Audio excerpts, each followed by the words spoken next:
La précédente génération de Honda Civic n'avait pas eu droit au break, l'actuelle, oui. Voici la nouvelle Civic Tourer, lointaine héritière de la Civic Aerodeck de 1998.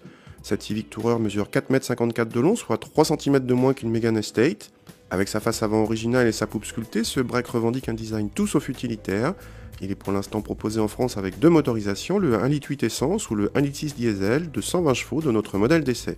Le break a droit au même niveau de finition que la berline, dont cette exécutive de milieu de gamme. A l'intérieur, on retrouve bien sûr la planche de bord de la berline à un détail près, ce petit bouton en bas de la console centrale qui commande une suspension pilotée mais uniquement sur le train arrière. La planche de bord est correctement présentée, sans plus pour la catégorie. À l'arrière, l'habitabilité est bonne et on retrouve la particularité des assises relevables qui permettent de dégager un grand volume. Le coffre bénéficie d'un seuil de chargement bas, d'une modularité facile et d'un important volume de plus de 600 décimètres-cubes. On déplore juste des formes pas assez régulières. Au volant, le petit 1,6 litre diesel se montre toujours aussi agréable avec un couple important disponible très tôt. On apprécie également la commande de boîte précise et rapide, digne d'une voiture de sport.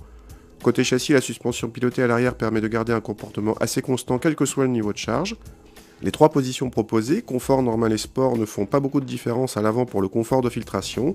En revanche, la position sport limite les mouvements de caisse en conduite rapide et rend la voiture assez dynamique.